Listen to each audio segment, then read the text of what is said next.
कि जब कुरान हमने पढ़ा तो हमने ये देखा तो ये तो कुरान में ही इस तरह का लिखा है कि ऐसा करना चाहिए। आपने बोला था 20 आयत ऐसी हैं जिन्हें रद्द कर देना चाहिए, जिसमें आतंकवाद के बारे में पढ़ाया जाता है। 26 आयतें 26 आयत ऐसी हैं कि जिसमें जो अगर आदमी को मुसलमान अगर उसको पढ़कर अमल करे तो बग़ैर वो हिंदुओं को मारे या गैर मुसलमानों को मारे अपने धर्म को सही मान ही नहीं सकता। और इस कुरान की वजह से सनातन धर्म के जो मानने वाले, क्योंकि वो सीधे हैं, उनमें कोई चालाकी या दिल में मैल या मतभेद या इस तरह की भावनाएं नहीं हैं। विचारों से हम ये समझते हैं कि दुनिया का 200 करोड़ मुसलमान मेरा दुश्मन है, लेकिन जब आप उनसे कुरान की बात करें तो कहते ना ना ना, कुरान के ऊपर उंगली नहीं, मोहम्मद के ऊपर उंगली नहीं। तो जब आप मोहम्मद को ही सही मानोगे और कुरान को अल्लाह की किताब मानोगे जिसमें आतंकी आयतें लिखी हुई हैं, तो आज नहीं कल जब उसका पालन करोगे तो तुम अपने आप आतंकी बन जाओगे। तो हम ये समझते हैं दुनिया का 200 करोड़ मुसलमान जो है वो सेकुलर नहीं है, वो वही ज़हनियत रखता है। अगर मोहम्मद को मानेगा और अल्लाह की किताब को कह कर कुरान को मानेगा तो वो राक्षस तो है, लेकिन अपने माहौल के हिसाब से अपने को ढाले हुए है। जब भी मौका मिलेगा वो किसी न किसी गैर मुसलमान को नुकसान ही पहुंचाएगा। मेरे पास बहुत बड़ी लिस्ट है जो कि सनातन धर्म में मुसलमान ऐसे हैं जो आना चाहते हैं, लेकिन अभी इसलिए हम उनको सनातन धर्म की तरफ नहीं लिए जा रहे या उनको शामिल नहीं कर रहे क्योंकि अभी इलेक्शंस हैं और उसको पॉलिटिकल मुद्दा बनाया जाएगा। इलेक्शन के बाद आप देखिएगा बहुत बड़ा बदलाव आएगा।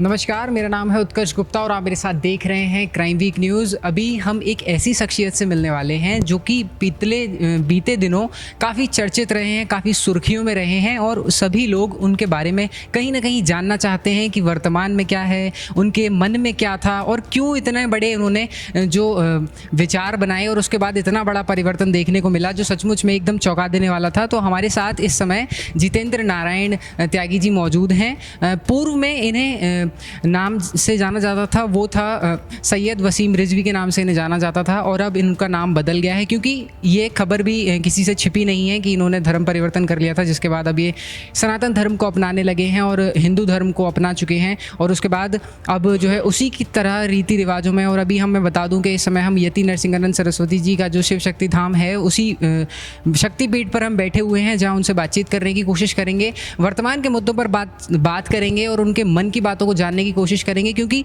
शुरुआत से ही जितना इनका जीवन रहा, इन्होंने इतना संघर्ष किया और उसके बाद इस तरीके के जो इनके परिवर्तन आए, इनकी ज़िंदगी में जो उतार चढ़ाव हमने देखे हैं वो कहीं ना कहीं एकदम प्रेरणा देने वाले भी हैं और चौंका देने वाले भी हैं। तो आपका बहुत बहुत स्वागत है सर हमारे साथ।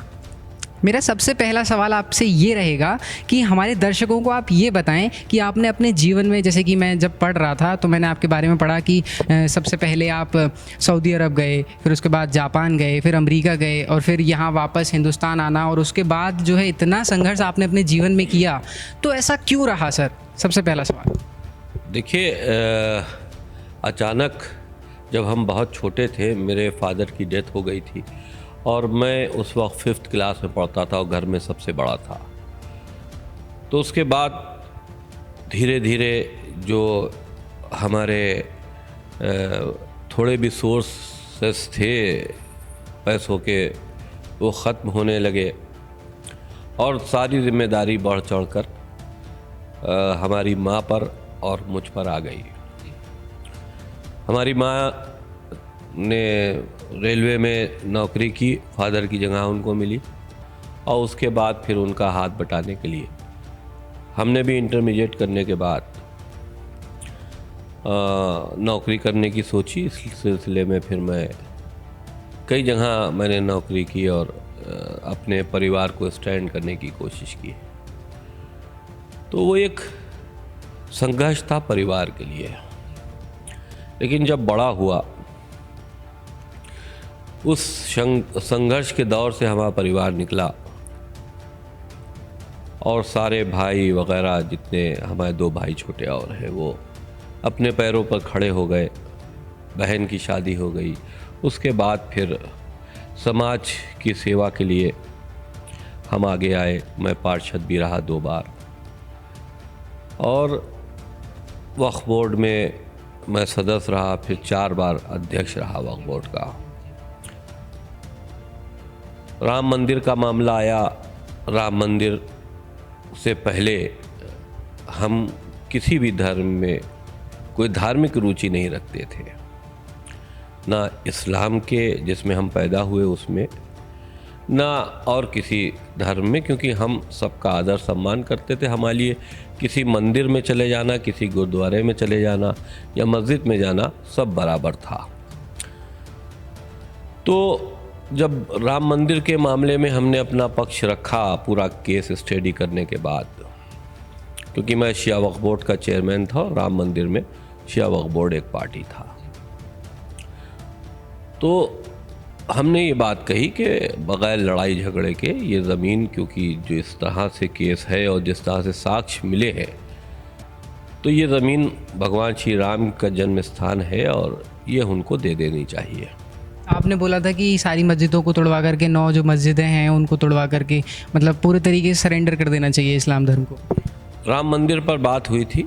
उसके बाद जब उन्हीं ने, जो मुस्लिम पर्सनल लॉ बोर्ड और सुन्नी वक्फ बोर्ड के लोग थे, जब उन्हीं ने ये बात कही कि नहीं साहब, अगर हम एक देंगे तो हमें बहुत सी देनी पड़ेंगी, तब इस बात का अंदाज़ा हुआ कि इनके दिल में खोट है। तब मैंने कहा कि फिर चाहे जितनी मस्जिदें हों, 11 मस्जिदें तो वो हैं जो मुख्य रूप से हैं, बाकी अगर इतिहास पलटे तो लगभग 3000 ऐसी मस्जिदें बनी हैं जो छोटे बड़े मंदिरों को तोड़ के बनाई गई हैं। तो हमने ये बात कही कि भाई जिसका इतिहास मिलता है कि ये मंदिर थे और इसको मंदिर को तोड़ कर मस्जिद बनाई गई, ये सभी हिंदुओं को वापस की जाए। तो मेरी विचारधारा क्योंकि उनके विपरीत थी, तो उन्होंने मेरी बात सुनी नहीं। हम सुप्रीम कोर्ट में फिर हमने अपना अलग स्टैंड लिया।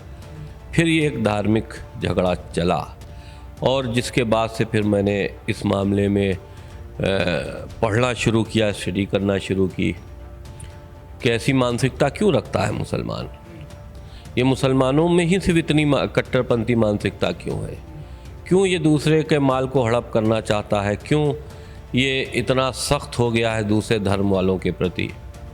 तो ये पढ़ते वक्त आपके मन में कहीं ना कहीं दुख का भाव नहीं आया, क्योंकि आप भी उसी धर्म से हैं और इस तरीके की बातों को जब आपको पढ़ने को मिला तो कहीं ना कहीं आपको भी दुख हुआ होगा ना? या नहीं? दुख नहीं हुआ, अचंभा हुआ। अचंभा इस बात का हुआ कि जब कुरान हमने पढ़ा तो हमने ये देखा तो ये तो कुरान में ही इस तरह का लिखा है कि ऐसा करना चाहिए। आपने बोला था 20 आयत ऐसी हैं जिन्हें रद्द कर देना चाहिए जिसमें आतंकवाद के बारे में पढ़ाया जाता है। 26 आयतें 26 आयत ऐसी हैं कि जिसमें जो अगर आदमी को मुसलमान अगर उसको पढ़कर अमल करे तो बग़ैर वो हिंदुओं को मारे या गैर मुसलमानों को मारे अपने धर्म को सही मान ही नहीं सकता।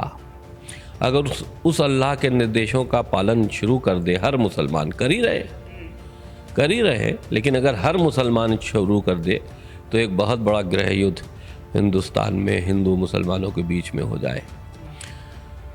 तो बहुत सी जगह नफ़रतें तो बहरहाल दिलों में हैं, और इस कुरान की वजह से सनातन धर्म के जो मानने वाले हैं, क्योंकि वो सीधे हैं, उनमें कोई चालाकी या दिल में मैल या मतभेद या इस तरह की भावनाएं नहीं हैं। लेकिन जो इस्लाम के मानने वाले हैं, जो कुरान और मोहम्मद को मानते हैं, मोहम्मद क्योंकि अल्लाह का रसूल नहीं था, उसकी जीवनी पढ़ने के बाद ये नहीं लगता कि इस तरह का चरित्रहीन व्यक्ति, अहंकारी व्यक्ति अल्लाह किसी भी ईश्वर का अवतार हो सकता है या उसका मैसेंजर हो सकता है। बिल्कुल नहीं। और कुरान पढ़ने के बाद ये नहीं लगता कि ये अल्लाह की किताब है या ऐसी शक्ति की किताब है जिसने इस दुनिया को बनाया हो। तो मोहम्मद के हिसाब से क्रिएट किया हुआ अल्लाह भी झूठा और वो किताब भी झूठी जो अल्लाह के नाम से बनाई गई, और मोहम्मद तो बहरहाल झूठा था ही। तो इन सारी चीज़ों को देखने के बाद फिर हमने थोड़ा सा रिफॉर्म करने की बात की इस्लाम में। हमने डायरेक्टली नहीं कहा कि सब कुछ झूठ है, हमने कहा भाई इंसान बनो। इन 26 आयतों को निकाल के कम से कम मुशरिक को, काफिरों की हत्या करने की जो बात तुमने की है, इसको तो कम से कम हटाओ ना। क्योंकि मुशरिक वो होता है जो कहता है अल्लाह ईश्वर एक समान, यानी कि अल्लाह के साथ में किसी की ज़ात को शामिल कर देना, उसको इस्लामिक पॉइंट ऑफ व्यू से मुशरिक कहते हैं। जो बड़े बड़े हमारे सनातन धर्म के धर्मगुरु ये कहते मिलते हैं कि अल्लाह ईश्वर एक समान, तो मुसलमानों की नज़र में वो मुशरिक है। काफिर वो जो अल्लाह को ना माने अल्लाह की तरह, जो रसूल को ना माने कि मैसेंजर ऑफ गॉड थे, जो कुरान को ना माने वो है काफिर, यानी कि हर सनातनी काफिर है। और काफिरों को मार देने की, उनकी हत्या करने की, उनको जबरन मुसलमान बनाने की, अगर मुसलमान नहीं होते हैं तो उनसे जजिया टैक्स वसूलने की, ये तमाम चीज़ें कुरान के अंदर लिखी हैं। तो मैंने इनको रिफॉर्म करने की कोशिश की कि भाई चलो ठीक है, तुम कुरान मान रहे हो मानो, लेकिन थोड़ा सा इस पहलू से तो हट जाओ, कम से कम खून खराबा तो रुके। तो आपकी इस विचारधारा से आपके जीवन में कितने लोग आपके साथ आए, इस यात्रा में आपके साथ आगे बढ़े? कुछ हैं ऐसे या सब ने आपको जो है दुत्कारा?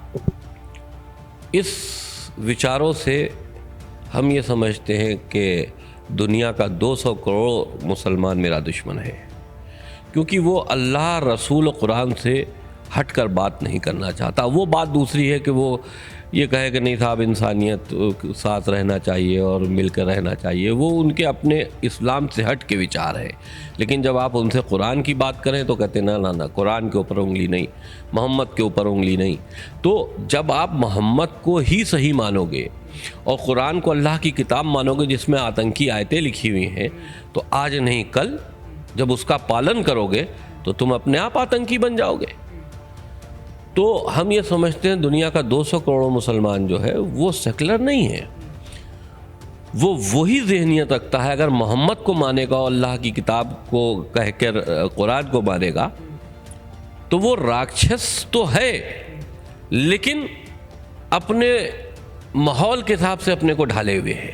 जब भी मौका मिलेगा वो किसी न किसी गैर मुसलमान को नुकसान ही पहुंचाएगा। अच्छा, इस बीच में क्या आपके परिवार को भी कोई दिक्कतों का सामना करना पड़ा? क्योंकि जब आप इस विचारधारा में थे तो कहीं ना कहीं हो सकता है कि आपके परिवार के साथ भी कुछ गलत हुआ।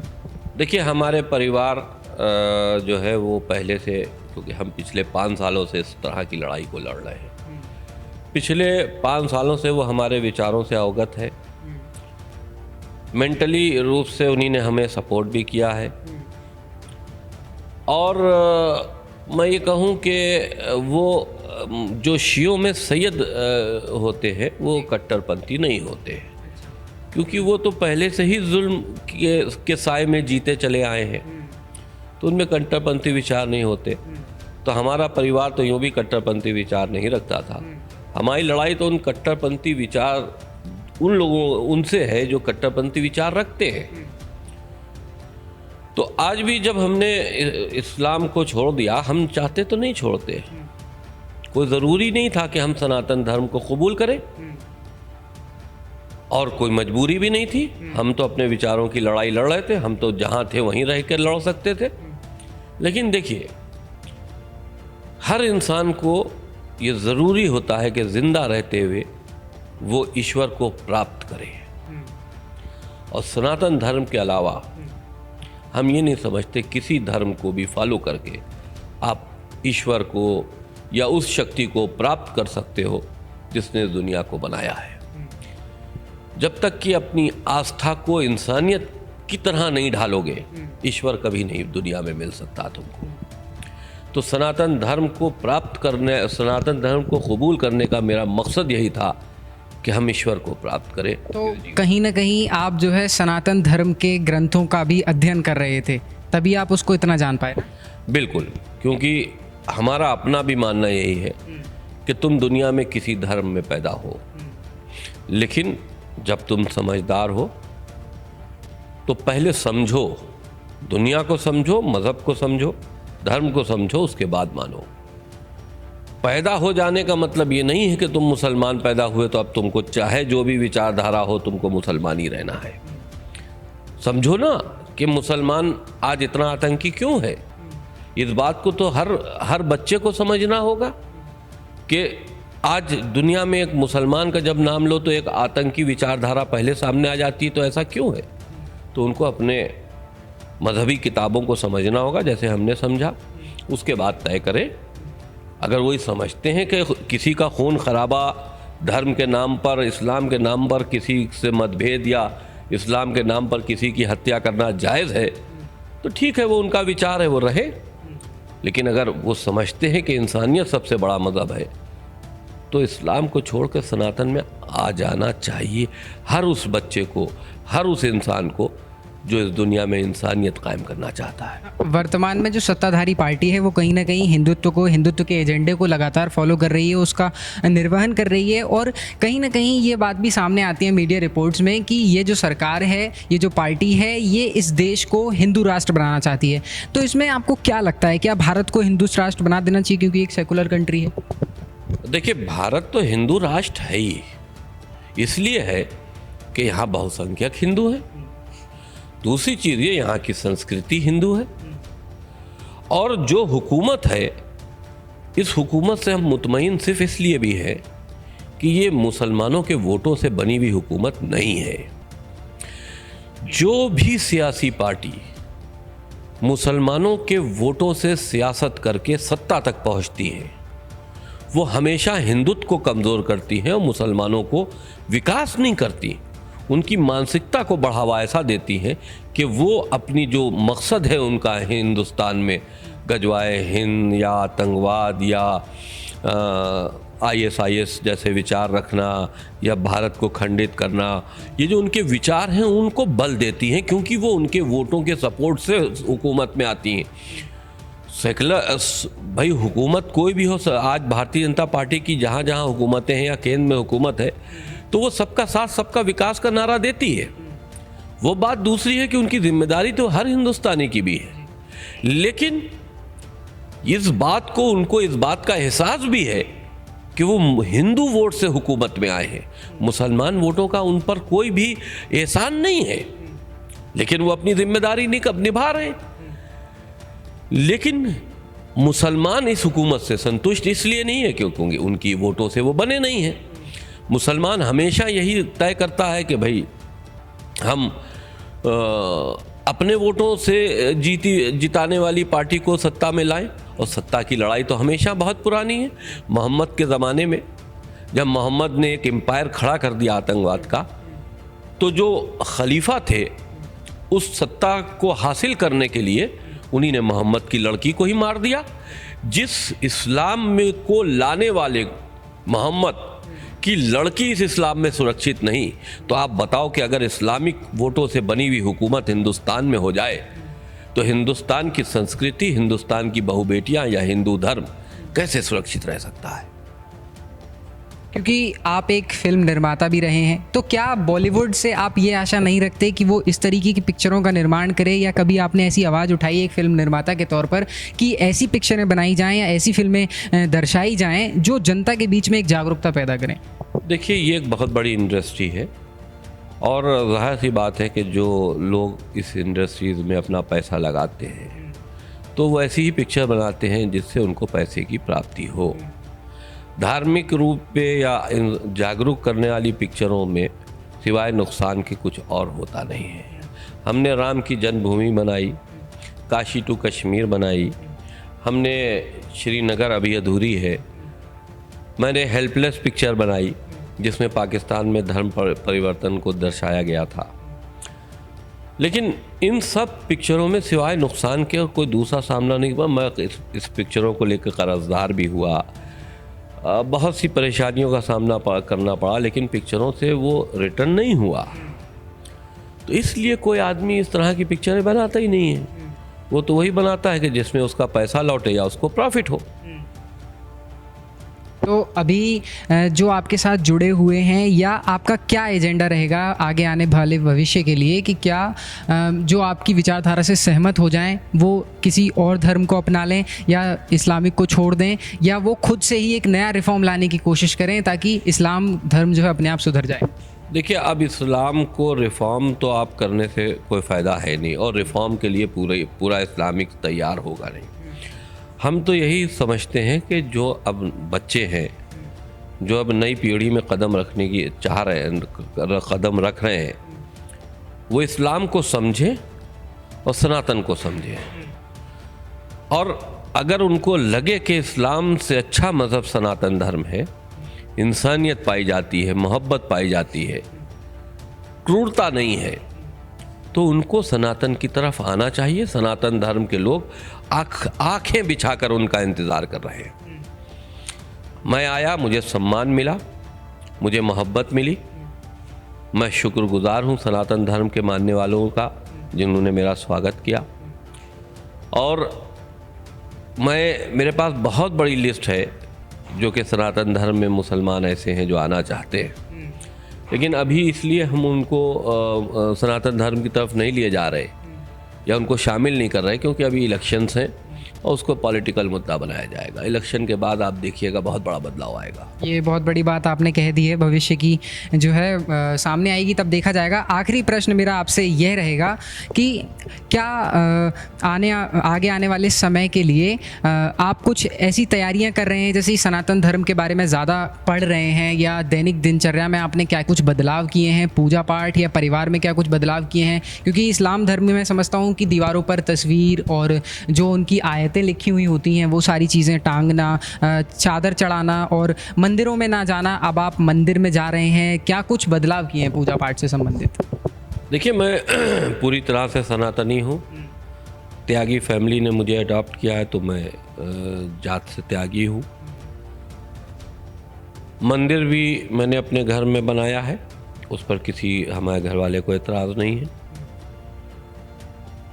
मैंने पूजा पाठ का सामान भी रखा है, धार्मिक किताबें भी रखी हैं, जिसका मैं वक्त मिलते ही अध्ययन भी करता हूँ। तो मैं पूरी तरह से मुतमईन हूँ, और क्योंकि मैं सनातनी हूँ तो मेरा ये धर्म है कि मैं इस धर्म को अच्छी तरह से समझूं और अच्छी बातें जितनी भी इस धर्म में है उसको अडॉप्ट करूं, एक मैसेज दूं दुनिया को, और उन लोगों से लड़ाई लड़ूं जो इस सनातन धर्म को मिटाना चाहते हैं। मैं एक सिपाही की तरह भी हूँ सनातन धर्म का। जिस तरह से बॉर्डर के ऊपर देश की रक्षा करने के लिए एक सिपाही खड़ा होता है, उसकी जिम्मेदारी होती है कि देश पर चलने वाली कोई भी गोली अपने सीने पर ले ले, उसी तरह से मैं सनातन धर्म का एक सिपाही हूँ। सनातन धर्म पर अगर कोई भी आँच आएगी तो उसको मैं अपने सीने पर लेने को तैयार हूँ। बहुत बहुत धन्यवाद अपना बेशकीमती समय हमारे साथ देने के लिए। तो मैं अपने दर्शकों को आखिरी बार बता दूं कि अभी जो बातें हमारी हुई, हालांकि बातें करने के लिए तो समय बहुत कम है, बातें तो जितनी की जाएं उतनी कम है और बातें तो चलती ही रहेंगी। तो अभी आपने उनकी व्यक्तिगत राय सुनी, उनके बारे में जाना, उनके अंदर की दिली इच्छा जो भी है वो सभी हमारे कैमरे में कैद हो चुकी है। और इसको मैं चाहूँगा कि दर्शक जितना पॉजिटिव या नेगेटिव लें वो पूरा देखने के बाद लें, क्योंकि कहीं ना कहीं आप छोटी सी क्लिप देखने के बाद या छोटी सी वीडियो देखने के बाद आप उसको जस्टिफाई कर लेते हैं और इनके बारे में कुछ गलत मंत्रणा बना लेते हैं, तो ये कहीं ना कहीं हानिकारक हो सकती है। कैमरा पर्सन मोहित गोस्वामी के साथ Utkarsh Gupta, crime week news, Dasna.